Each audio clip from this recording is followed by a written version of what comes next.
Demolition Man wasn't just Stallone and Snipes blowing things up in the future. It was a surprisingly prophetic vision that predicted Arnold Schwarzenegger's political career, featured a prototype military weapon that never saw production, and launched Sandra Bullock's career after another actress was fired for not getting along with Stallone. From bathroom mysteries involving seashells to deleted fight scenes with future governors, this 1993 sci-fi action flick hides secrets that are stranger than its dystopian fiction. Here are the 15 weird facts you didn't know about Demolition Man 1993. Fact 1. Sandra Bullock was a last-minute replacement. Sandra Bullock's breakout role in Demolition Man almost never happened, and she has another actress's firing to thank for launching her career into the stratosphere. The role of Lieutenant Lenina Huxley was originally given to Lori Petty, who was riding high on her success from Point Break and A League of Their Own. Petty had already started filming and was just 2 days into production when everything went sideways. The problem wasn't with Petty's acting ability or her understanding of the character. Instead, it came down to a fundamental personality clash with Sylvester Stallone that made working together impossible. Petty herself later described the situation with brutal honesty, saying that she and Stallone were like oil and water. The chemistry that's essential for any successful movie partnership simply wasn't there, and it became obvious almost immediately that the pairing wasn't going to work. Producer Joel Silver officially cited creative differences as the reason for Petty's departure, which is Hollywood speak for things got uncomfortable fast. Behind the scenes, sources revealed that Warner Brothers wasn't happy with the daily footage they were seeing. A production insider told Entertainment Weekly that the studio felt they could do better with someone else, and they weren't willing to continue with a pairing that clearly wasn't clicking. This sudden casting change opened the door for Sandra Bullock, who was still a relatively unknown actress at the time. She had appeared in a few smaller films, but nothing that had put her on the map as a major star. Lorenzo di Bonaventura recommended Bullock to Silver, and after watching her audition tape, the producer was impressed enough to hire her immediately. For Bullock, this last-minute casting proved to be a career-defining moment. Demolition Man became her first major studio film and set her up perfectly for Speed the following year, which would make her a household name. What started as a difficult situation for the production team ended up being the perfect launching pad for one of Hollywood's most beloved actresses. Fact 2. The three seashells came from potpourri. One of the most enduring mysteries in science fiction movie history was born from the most mundane phone call imaginable. The three seashells bathroom riddle that has puzzled Demolition Man fans for over 30 years came about when screenwriter Daniel Waters was struggling to create something futuristic for a simple restroom scene and decided to call a friend for inspiration. Waters was working on the script and had reached the part where John Spartan needs to use the bathroom in the year 2032. He wanted to include some kind of futuristic technology that would show how different things had become, but he was having trouble coming up with ideas that felt both believable and interesting. Instead of continuing to struggle alone, he picked up the phone and called his buddy Larry Karasevsky, who was also a screenwriter working on projects like Ed Wood and The People vs. Larry Flint.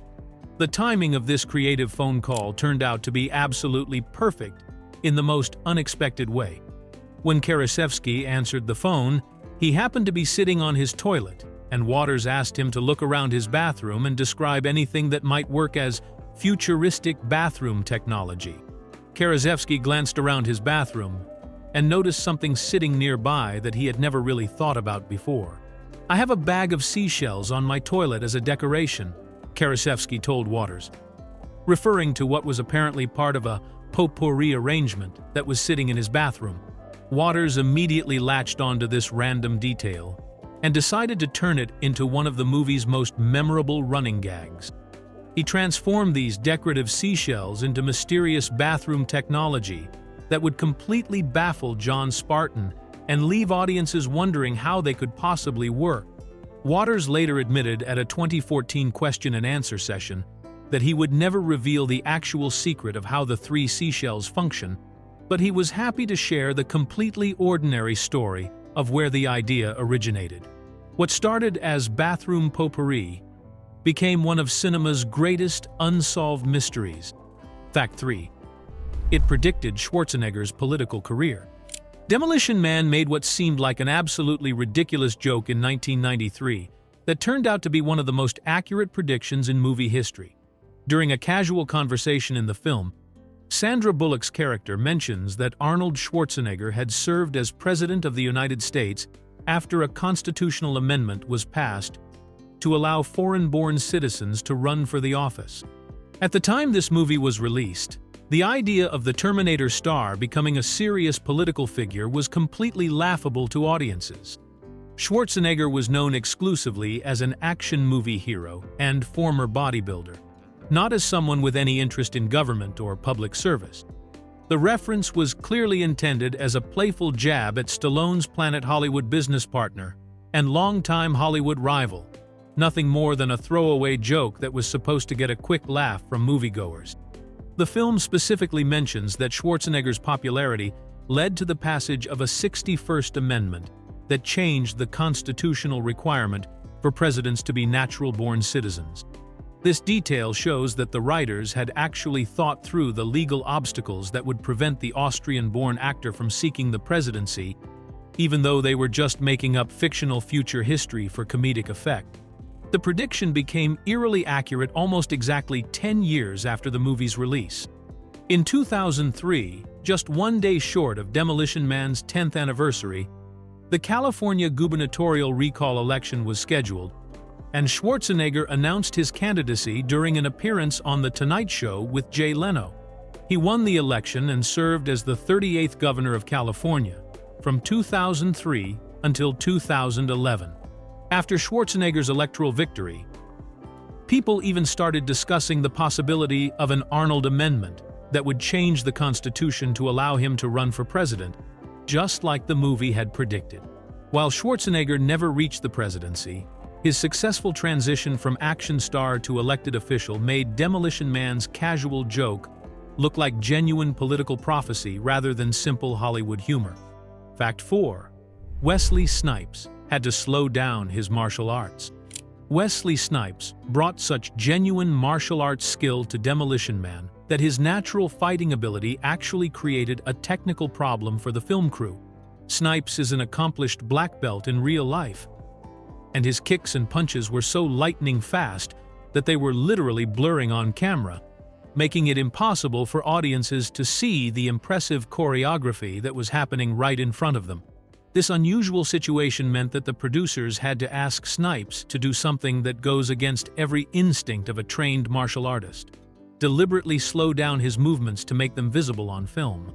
For someone who had spent years perfecting the speed and precision of his techniques, being told to move slower must have felt completely backwards, but it was necessary to capture the action properly for moviegoers.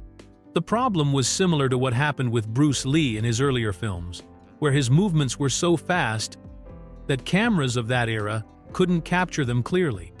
However, by the 1990s, camera technology had improved significantly, which makes Snipes' speed even more impressive since modern equipment was still struggling to keep up with his natural fighting pace. This technical challenge explains why some of Snipes' fight scenes in Demolition Man might look slightly stiff or telegraphed to viewers who are familiar with his smoother martial arts work in later films like the Blade trilogy. The awkward timing wasn't due to poor choreography or lack of skill, but rather because Snipes was consciously holding back his natural speed to accommodate the filming requirements. Snipes also insisted on doing many of his own stunts throughout the production, which added another layer of complexity to the action sequences. According to some reports from the set, including comments from co-star Denise Leary, some of these stunts had to be secretly reshot at night using stunt doubles, because the insurance company and studio executives were concerned about the risks involved. The combination of Snipes' genuine martial arts expertise and his commitment to performing his own action work made Demolition Man one of the first films to really showcase his physical abilities on screen. Fact 5. The particle gun was a real military prototype. The futuristic magnetic accelerator, weapon that Wesley Snipes' character discovers in the museum and uses to wreak havoc, wasn't just a prop designer's imagination running wild. The impressive-looking rifle was actually based on a real military prototype called the Heckler Koch G11, which was one of the most advanced weapons being developed at the time Demolition Man was filmed. The G11 was a revolutionary rifle project that had been in development since the late 1960s by a consortium of German companies led by Heckler Koch. What made this weapon so special was that it was designed to fire caseless ammunition, meaning the bullets didn't have traditional metal cartridge cases that needed to be ejected after firing. This innovation was supposed to make the rifle lighter, faster, and more efficient than conventional weapons. When the movie's prop department needed a futuristic-looking weapon for Simon Phoenix to find in the Hall of Violence Museum, they approached Heckler Koch directly.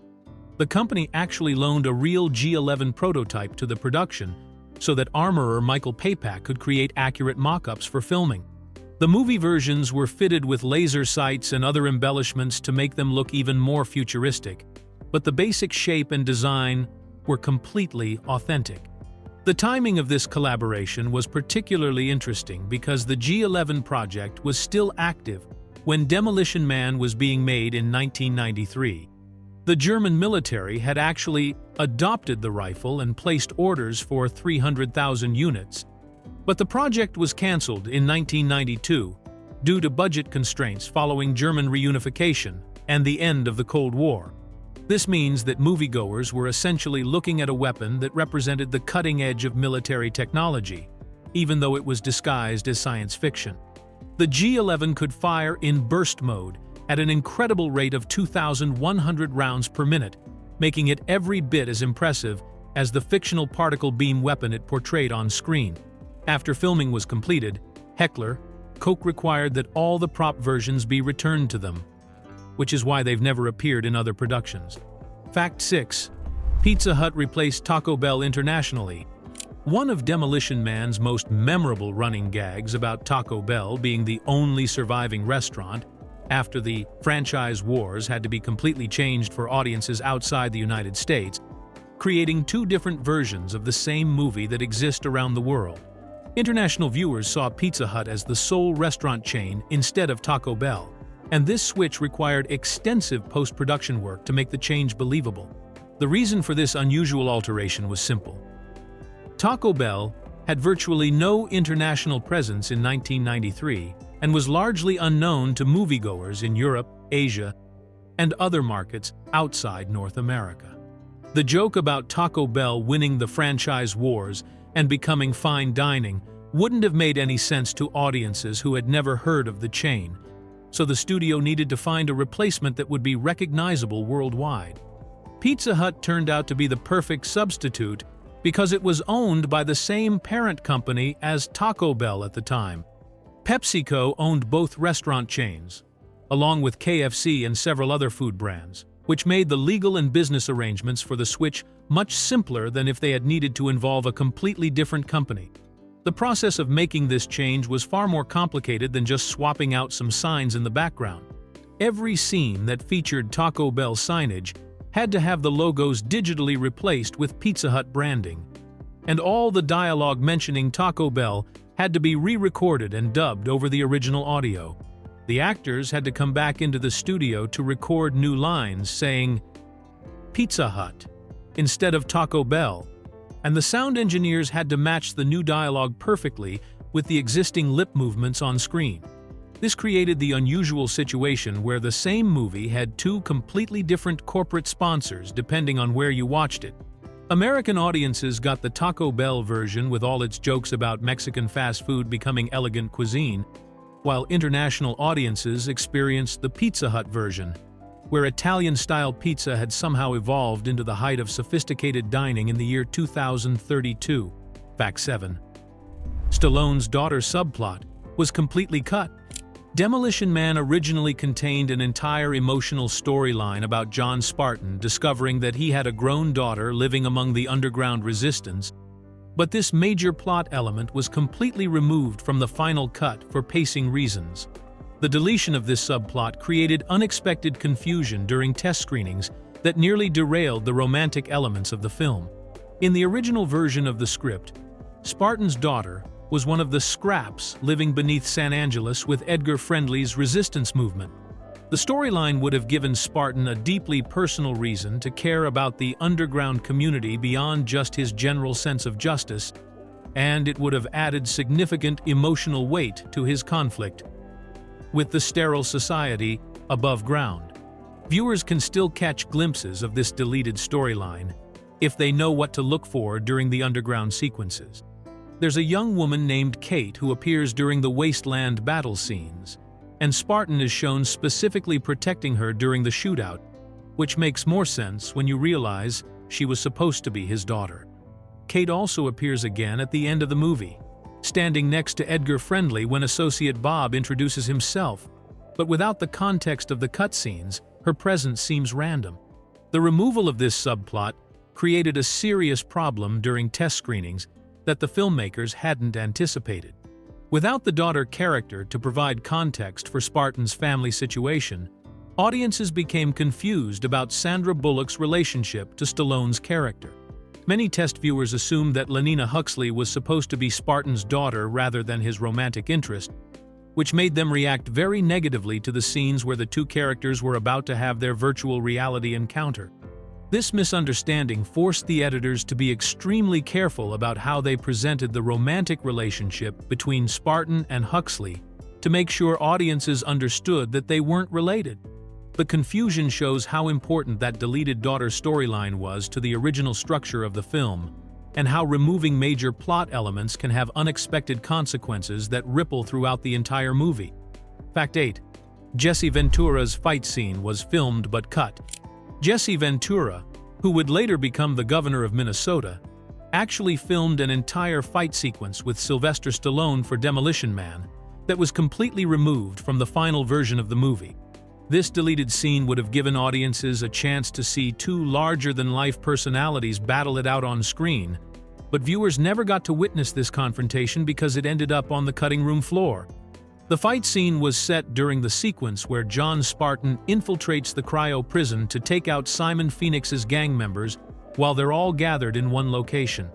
According to the original script and promotional materials from the time, Ventura played a cryocon who was part of Phoenix's crew, and the scene showed Stallone and Ventura engaging in hand-to-hand combat, with Stallone ultimately taking down the former professional wrestler with a running tackle. What makes this deleted scene particularly interesting is that promotional footage from 1993 actually shows Stallone and Ventura discussing their upcoming fight during interviews. The footage was shot as part of a World Championship Wrestling set visit, since Ventura was working as a commentator for WCW at the time and had taken time off from his wrestling duties to film his role in Demolition Man. During these interviews, Ventura deliberately kept the details of their fight scene secret, telling viewers they would have to wait and see how good it would be when the movie came out. The scene was not just planned, but actually completed, with both actors performing the choreographed fight sequence that the script called for. However, when the final edit was assembled, the entire confrontation was cut, which explains why Ventura's character simply disappears from the story after Dr. Cocteau is killed, rather than having any kind of resolution or final showdown.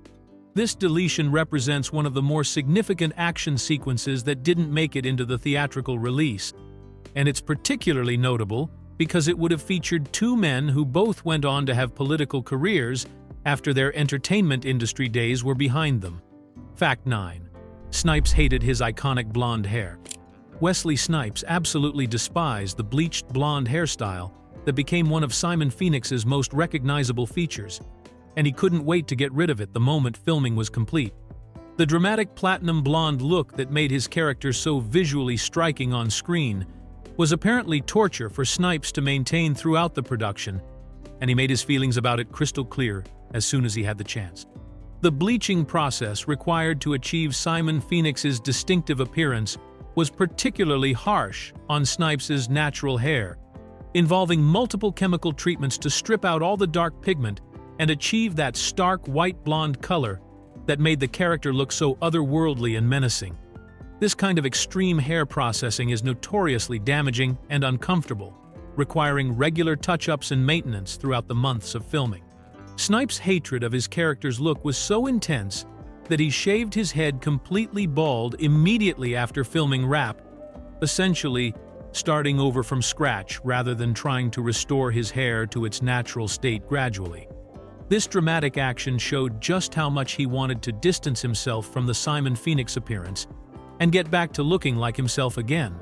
Despite Snipes' personal dislike of the hairstyle, his striking appearance as Simon Phoenix ended up having a significant cultural impact beyond the movie itself. Professional basketball player Dennis Rodman has specifically credited Snipes' look in Demolition Man as the inspiration for his own famous hair-dyeing experiments that began during his time with the San Antonio Spurs. Rodman debuted his first colorful hairstyle for his Spurs debut, dyeing and styling his hair to match Simon Phoenix's platinum blonde look, and this marked the beginning of his legendary phase of constantly changing his hair to different bright colors throughout his NBA career. What started as a hairstyle that Snipes couldn't stand became the launching point for one of the most memorable personal style choices in sports history, proving that even the most uncomfortable creative decisions can sometimes have unexpected and lasting influence in popular culture. Fact 10. Stallone was terrified during cryogenic scenes. Sylvester Stallone, who had built his career on playing tough, fearless characters, experienced genuine terror while filming the cryogenic freezing sequences that were central to Demolition Man's plot. The actor later described the experience in brutally honest terms, calling it probably the worst 5 hours I've ever had on movie sets, and admitting that he was genuinely terrified throughout the entire ordeal. The cryogenic scenes required Stallone to be completely immobilized and covered in various materials and effects, to create the illusion that John Spartan was being frozen solid for his 36-year prison sentence. This process involved being encased in restrictive costumes and makeup that limited his movement and breathing, while special effects teams worked around him to create the visual elements that would make the freezing process look convincing on camera. What made the experience so frightening for Stallone was the combination of physical claustrophobia and the length of time he had to endure these conditions. The filming process stretched on for 5 grueling hours, during which he was essentially trapped in place, while technicians and crew members worked around him to capture all the necessary footage from multiple angles and with different lighting setups. The irony of this situation wasn't lost on anyone involved in the production, since Stallone had spent decades portraying characters who faced danger without flinching, yet here he was genuinely afraid during what was supposed to be a relatively safe filming process. His honesty about this experience shows a vulnerable side that contrasts sharply with his tough guy screen persona. Director Marco Brambilla later commented that Stallone was very comfortable with other challenging scenes in the movie, including the sequence where he appears completely nude after being thawed out from his frozen state.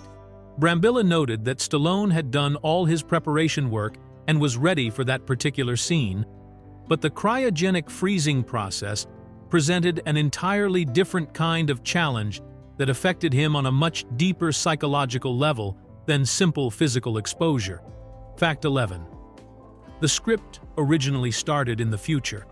The version of Demolition Man that audiences saw in theaters was actually quite different from the original screenplay, which jumped straight into the futuristic world of 2032 without any explanation of how John Spartan and Simon Phoenix had ended up in their frozen predicament. The initial draft began with Spartan being thawed out from cryogenic prison, leaving viewers to piece together the backstory through dialogue and flashbacks rather than seeing the events firsthand. This original structure would have made Demolition Man a much more mysterious and puzzle-like experience, where audiences would have had to gradually learn about the character's past through scattered clues and exposition. However, when writer Fred Dekker came aboard to do rewrites on the script, he realized that this approach might leave viewers feeling confused and disconnected from the character's motivations. Dekker made the crucial decision to add the 1996 prologue that shows the final confrontation between Spartan and Phoenix in their original time period, complete with the explosive warehouse battle and hostage situation that leads to both men being sentenced to cryogenic prison. This addition fundamentally changed the movie's structure, and gave audiences a clear understanding of the relationship between the two main characters, before throwing them into the strange future world. Decker explained his reasoning for this major structural change, using a reference that perfectly captured the importance of context in storytelling. He said that if you don't show Kansas, Oz isn't all that special, drawing a comparison to The Wizard of Oz and how Dorothy's ordinary life in black-and-white Kansas makes her colorful adventure in Oz feel more magical and significant by contrast. The same principle applied to Demolition Man, where showing the gritty, violent world of 1990s Los Angeles made the sterile, controlled environment of 2032 San Angeles feel much more dramatic and meaningful. The opening sequence with its realistic action and contemporary setting provided the perfect counterpoint to highlight just how strange and different the future society had become, making the culture clash central to the story much more effective for audiences. Fact 12. Bullock's heavy dress nearly ripped during filming. Sandra Bullock's elegant evening gown during the famous Taco Bell dinner scene was much more than just a costume piece. It was a 40-pound burden that nearly caused a wardrobe disaster during one of the movie's most memorable moments. The dress was covered in so many heavy gemstones and decorative elements that it created serious practical challenges for Bullock throughout the filming of the restaurant sequence. The weight of the costume became a real problem during the scene where Lenina Huxley enthusiastically recreates the underground fight that had just taken place, mimicking Stallone's punching movements and getting completely caught up in the excitement of the violent encounter she had just witnessed. Bullock's animated performance in this moment was so energetic and physical that the sheer weight and stress on the dress caused it to start tearing right there on set. The costume department had designed the dress to look appropriately futuristic and elegant for the refined dining establishment that Taco Bell had supposedly become in the year 2032, but they hadn't fully anticipated how the heavy materials would hold up under the physical demands of Bullock's performance. The combination of the gemstones' weight and Bullock's enthusiastic movements created more strain on the fabric than the dress could handle. This wardrobe malfunction explains one of the more awkward moments at the end of the Taco Bell scene that viewers might have noticed but never understood. When the camera shows Bullock after her excited reenactment of the fight, she has her arms wrapped around herself in a way that looks slightly unnatural and uncomfortable, almost as if she's trying to hold something together or hide something from view. What audiences were actually seeing was Bullock's quick thinking in response to her dress beginning to fall apart. She had to discreetly hold the damaged costume together while staying in character and completing the scene, creating that slightly awkward body language that made it into the final cut of the movie. The incident shows how even the most carefully planned costume designs can create unexpected challenges during the unpredictable process of filmmaking. Fact 13. Jackie Chan was Stallone's first choice for villain. Sylvester Stallone had his heart set on casting Jackie Chan as the psychopathic Simon Phoenix, which would have created one of the most unexpected villain performances in action movie history.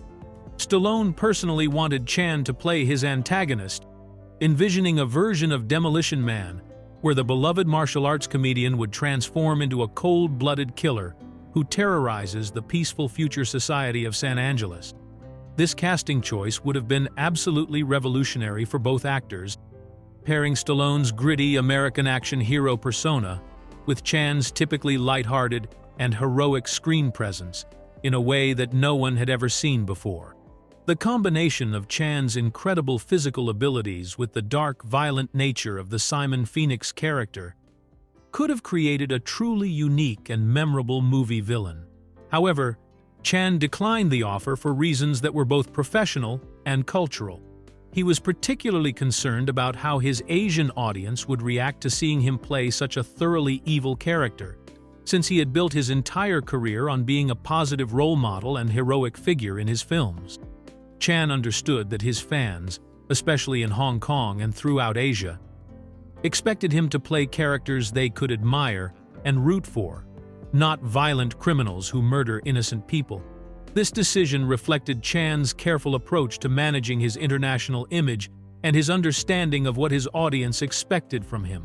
At the time, Chan was still primarily known to American audiences through his Hong Kong films, and taking on such a drastically different type of role could have confused or alienated the fans who had made him a star. After Chan turned down the role, producer Joel Silver and director Marco Brambilla had to find a replacement who could bring the right combination of physical presence, acting ability, and menacing charisma to the Simon Phoenix character. They eventually settled on Wesley Snipes, who brought his own martial arts background and dramatic intensity to create the bleached blonde villain that became one of the most memorable antagonists of the 1990s. The film even includes a subtle reference to this casting near miss, when Huxley mentions learning her fighting moves from Jackie Chan movies. Fact 14. A real building was demolished for MTV promotion. MTV took movie promotion to an explosive new level by organizing an actual building demolition as a publicity stunt for Demolition Man, turning a real implosion into a televised competition event that perfectly matched the film's destructive themes.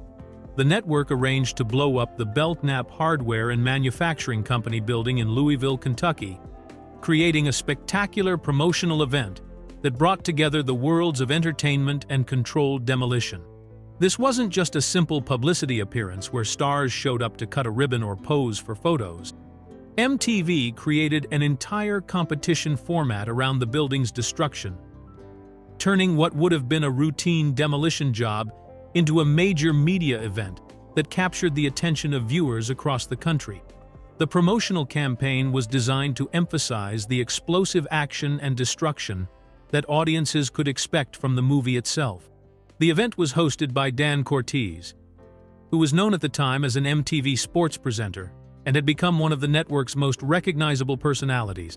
Cortese brought his energetic hosting style to the demolition event, treating it with the same enthusiasm and excitement that he brought to extreme sports coverage, which made the whole spectacle feel like a natural extension of MTV's programming.